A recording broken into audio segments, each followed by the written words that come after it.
Cazando la plomada.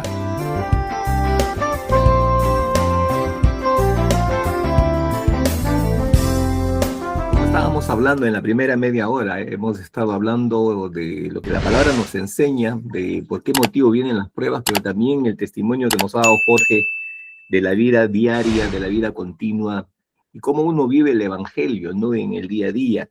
Y creo que aquí Hebreos capítulo 12 nos ayuda a poder amplificar más lo que nosotros estamos hablando, ¿no? Y nos dice la palabra en el capítulo 12 de Hebreos, del verso 1 al verso 11, para poder alinearnos a ello. Dice: por tanto, nosotros también, teniendo en derredor nuestro tan grande nube de testigos, despojémonos de todo peso y del pecado que nos asedia, y corramos con paciencia, dice, la carrera que tenemos por delante.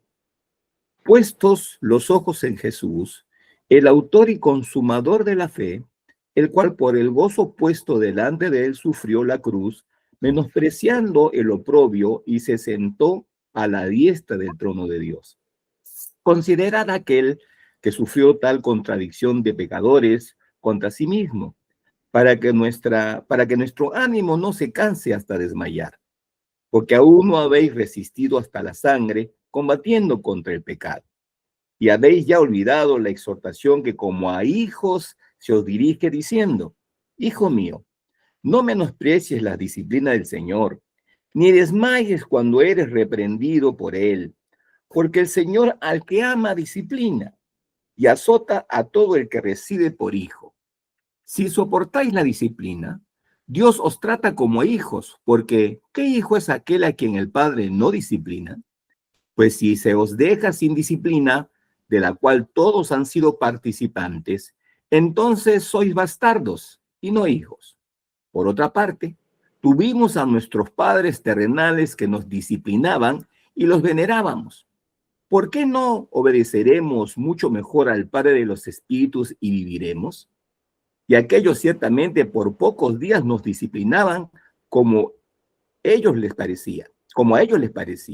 Pero para lo que nos es provechoso, para que participemos de su santidad. Es verdad que ninguna disciplina al presente parece ser causa de gozo, sino de tristeza, pero después da fruto apacible de justicia a los que en ella han sido ejercitados. Qué tremendo, ¿no? O sea, hemos sido ejercitados en esa disciplina, pero de esa disciplina dice que nosotros vamos a ser partícipes de la santidad. Porque acá está diciendo el verso 16, y aquellos ciertamente por pocos días nos disciplinaban, hablando de nuestros padres, como a ellos les parecía. Pero para lo que nos es provechoso.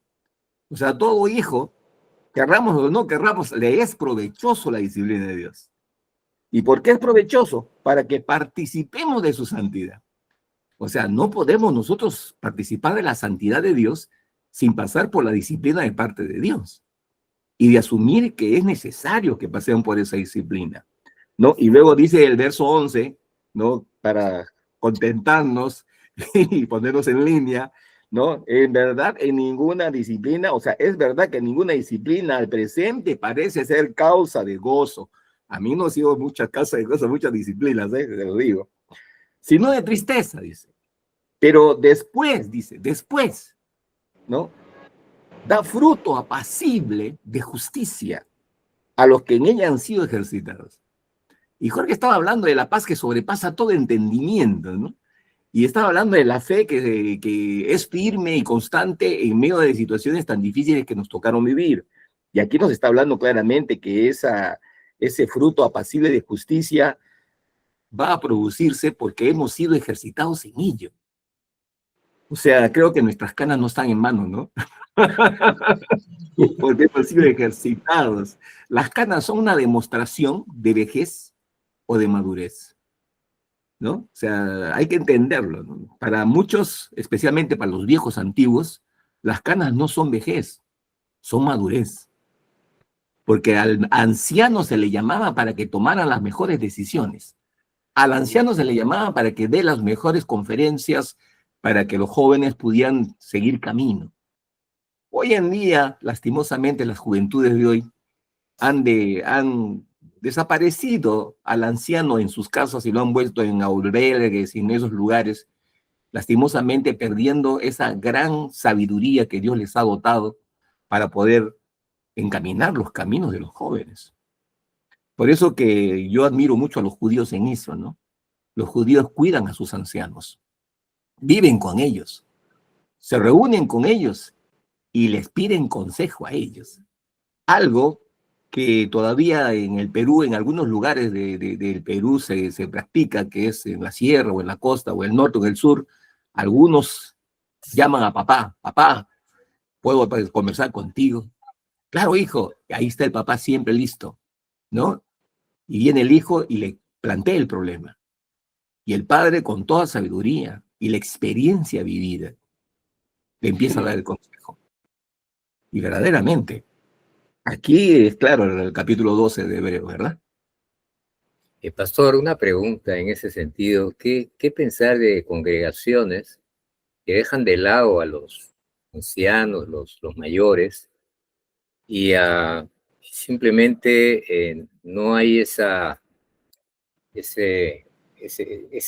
lo que acaba de decir, ¿no? Aprovechar el hecho de que el anciano pues, puede traer consejo al joven que está con todos los bríos, con toda la fuerza?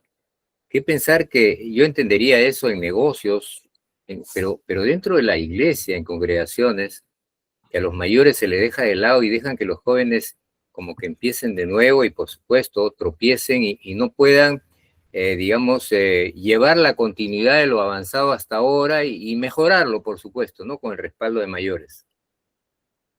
Mira, yo creo de que está desfasado. La sociedad misma nos enseña de que no puede haber un crecimiento correcto con jóvenes solos. No, la sociedad nos muestra claramente todo lo que tiene que ver con el aspecto social, de que se necesita al órgano familiar. Y el órgano familiar no solamente es papá, mamá, o sea, mejor dicho, esposo o esposa, sino es papá, mamá, hijos, sobrinos, primos.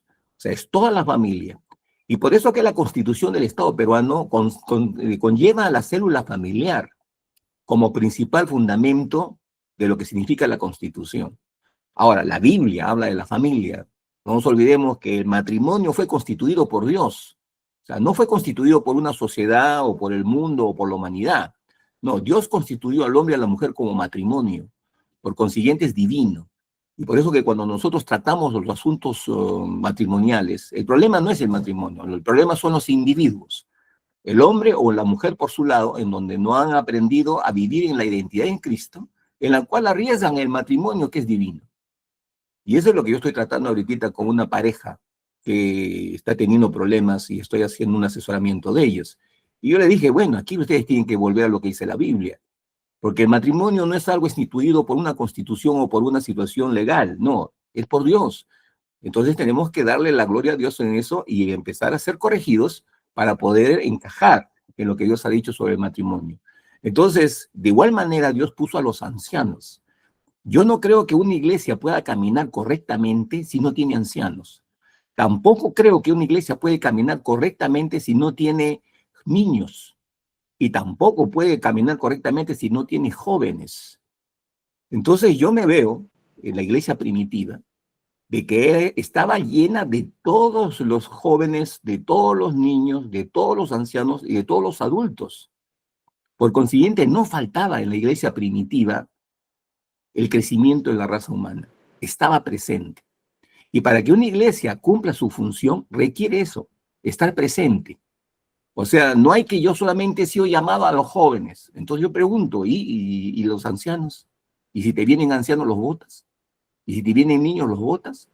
No, pues, no se puede hacer eso. La iglesia es la integración de la raza humana restaurada, ayudada, salvada por la persona del Señor Jesucristo y el Espíritu Santo.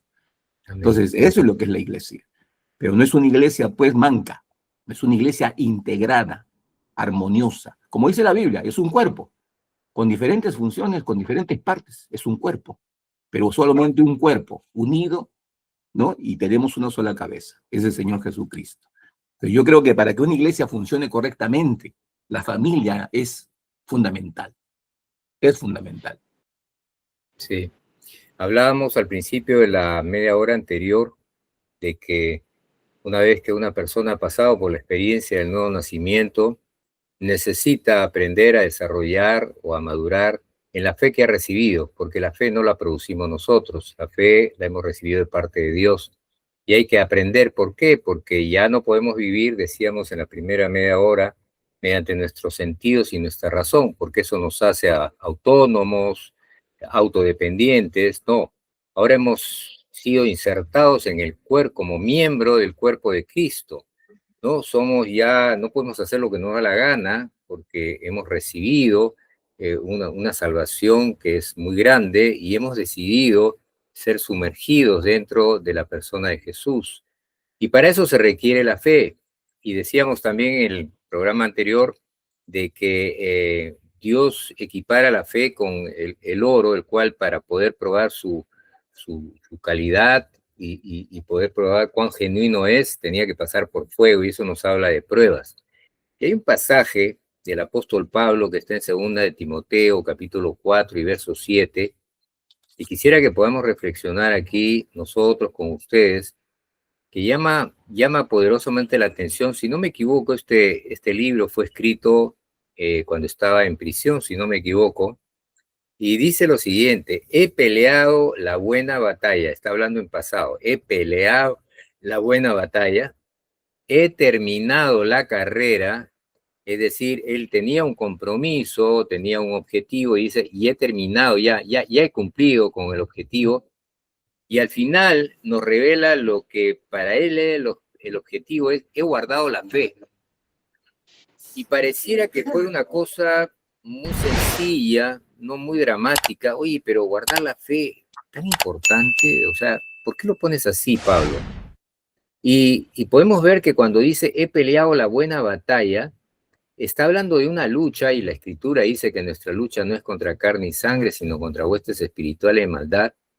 Y podemos empezar a reflexionar a la luz de las Escrituras que la batalla que él ha tenido que enfrentar durante su vida era una batalla por mantener la fe.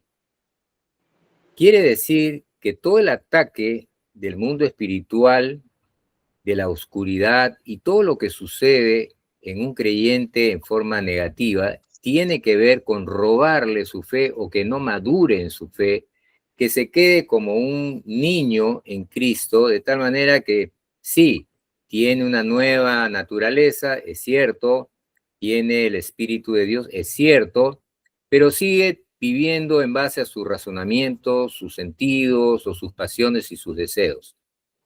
Entonces, el apóstol Pablo dice que ha estado ejercitando una batalla constantemente en su vida. ¿Por qué? Por guardar la fe.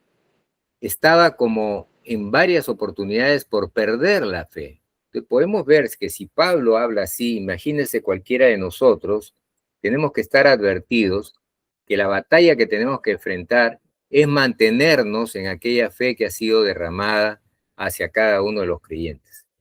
Pero no solamente habla de una batalla, porque después, más adelante, en 1 Timoteo 6, el apóstol Pablo habla de pelear la buena batalla de la fe. Ahí él de frente dice, ¿no? La batalla que yo he estado peleando es la batalla de la fe, por mantener la fe. Pero nos recomienda algo, dice, echa mano de la vida eterna a la cual ha sido llamado. Esta batalla no se puede hacer en forma natural, hay que echar mano a esa vida espiritual que hemos sido recibidos, que hemos recibido, perdón. Pero decía, no solamente es una batalla, ahora dice, he terminado la carrera. O sea, no solamente este hombre estaba batallando, sino estaba corriendo, como se leyó hace un momento en Hebreos 12, y voy a leerlo otra vez porque creo que es importante. En el verso 2 dice, que corramos con paciencia o con perseverancia, o sea, sigamos perseverando, la carrera que tenemos por delante. Tenemos una carrera por delante, pero ¿cómo? Puesto los ojos en Jesús. Dice que Él es el autor de la fe, no somos nosotros, es Él el autor de la fe, y el consumador, es decir, el que completa, el que hace que la fe se lleve a cabo en cosas tangibles. Y que quien por el gozo puesto delante de él soportó la cruz. Tal vez, no tal vez, sino que es cierto que el varón que pasó la mayor prueba de fe fue Jesús. Siempre me acuerdo de esa oración que uno de los dos ha recordado en Getsemaní, en que Pablo le decía a su padre, Padre, si fuera posible, pase de mí esta copa, esta circunstancia que voy a vivir, pero que no se haga mi voluntad sino la tuya. Y yo me preguntaba, ¿no? Señor, no entiendo bien. El Señor Jesús, cuando vino, él sabía que iba a terminar su vida en la cruz. Es más, si vemos los evangelios, él en 3 oportunidades declara, dice, yo voy a ser maltratado por los ancianos, voy a ser, ¿cómo se llama? Voy a recibir látigos y al final voy a morir en la cruz. Y además habla de resucitar. O sea, él sabía que iba a pasar por este cáliz, pero también sabía que iba a resucitar. Y la pregunta es, ¿qué pasó en Getsemaní? ¿Por qué le pidió a su padre, con el cual él desde la eternidad había decidido que esta era la única forma de liberar a la raza humana de la condenación? ¿Por qué le estaba pidiendo a su padre? Y no solamente eso, dice que su lucha de fe, porque él pasó por una lucha de fe, su lucha de fe, el padre tuvo que enviarle, dice, un ángel para que lo fortalezca en esta etapa, porque dice que él sudaba como gotas de sangre. ¿Qué tal situación de tensión? Y estamos hablando de Jesús el Señor. Entonces, algo pasó ahí, y cuando él pasa al otro lado, como dijo Jorge, dejó todo, se rindió totalmente, ya no luchó, no sabemos los entretelones porque no lo revela la Escritura, pero a partir de ahí volteó donde sus discípulos y dijo, bueno, se acabó, vamos, ya estamos. Y desde ahí hasta la cruz, él no podía vivir por los sentidos, por lo que veía, porque lo que veía era, sus discípulos se fueron, otros lo traicionaron, estaba solo delante de gente que lo humillaba, que lo desnudaba, que le pegaban, que le echaban látigos, y después a los pies de la cruz sabemos todo lo que pasó. O sea, él no podía en esa temporada, no podía vivir por lo que estaba viendo, escuchando, sintiendo, porque se destruía como cualquier ser humano. Él tenía que mantenerse en fe. Y esa fe fue perfeccionada en Getsemaní. Y es el ejemplo de cómo cuando se enchufó el Señor en esa fe que estaba tambaleando, porque ¿cómo pedirle a su Padre algo que él mismo, siendo Dios, había acordado que iba a hacer? ¿Por qué le pedía a su Padre no pasar por ahí? Entonces, la parte humana del Señor estaba ahí en la lucha, estaba flaqueando. Y no solamente eso, cuando Él está en la cruz, llega un momento en que hay un clamor ahí que está escrito en el Salmo 22, Dios mío, ¿por qué me has desamparado? ¿Por qué estás tan lejos de mi salvación? O sea, no solamente lo dejaron sus discípulos, fue tratado de una manera violenta, fue desnudado delante de todo el mundo, ahí, delante de su madre, delante de mujeres, de todo. La muerte de cruz, hemos leído que es una de las peores muertes porque uno se va ahogando poco a poco. Y en medio de esas circunstancias, lo único que lo sostenía era el tener comunión con su Padre. Hasta eso lo perdió, por cargar tu pecado y mi pecado. Y en esa situación clamó, Padre, ¿por qué me has desamparado? Entonces, sí, George. César, es que, lo que todavía creo que no hemos entendido muy bien es que lo que la Biblia habla de muerte es la ausencia de Dios en la vida de la persona. Porque nosotros hemos recibido su espíritu, dice la Biblia que el Señor sopló aliento de vida sobre nosotros. Y hasta que nosotros estamos vivos, tenemos ese aliento de vida en nosotros, estamos todavía relacionados con Dios y todavía esa vida está fluyendo en nosotros, de manera es que nos ayuda a pasar tantas cosas en la vida, porque está esa presencia todavía ahí. Pero precisamente Jesucristo viene para librarnos de lo que es la muerte, que es la ausencia total de Dios. Jesucristo lo experimentó al llevar sobre sus hombros el pecado de toda la raza humana. Él se sintió solo como nunca, por eso la expresión, Padre, ¿por qué me has abandonado? ¿Por qué me has dejado solo? No entiendo. Y por supuesto que esa es la parte humana de Jesús, ¿no? El no entender. El rey David también decía, no quites de mí tu Santo Espíritu, ¿no? Vivifícame, decía, porque él había caído en pecado y sintió que ya Dios ya no estaba ahí. Y eso era lo que él decía también en otro pasaje, otro salmo, dice, mientras callé se envejecieron mis huesos en mi gemir todo el día, porque tu mano se agravó sobre mí, porque, bueno, había matado a alguien, ¿no? Había mandado matar a una persona solamente por complacerse eh, con una dama, ¿no es cierto? Entonces, la ausencia de Dios es lo que es una cosa muy crítica. Yo lo pasé durante el COVID. El COVID no me afectó a mí. ¿Sí? Yo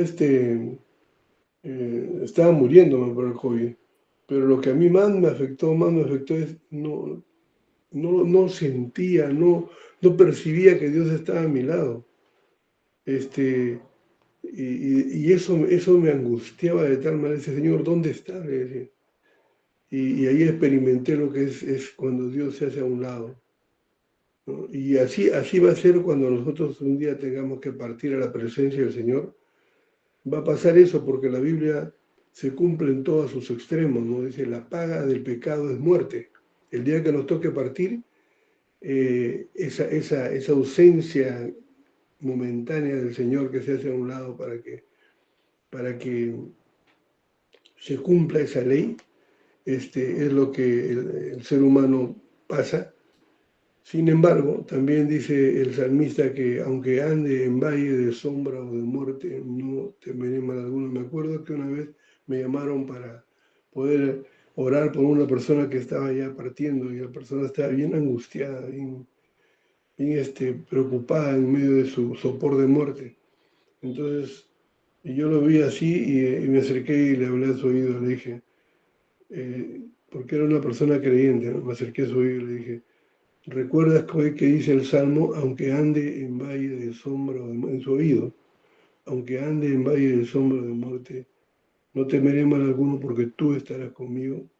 No te preocupes, dije, no te preocupes que Él está yendo contigo, a donde tú vas, Dios va contigo. Pasaron unos segundos y la persona hizo, y su cara totalmente relajada, un relajamiento pero hermoso, y partió a la presencia del Señor. Tranquilo. Entonces,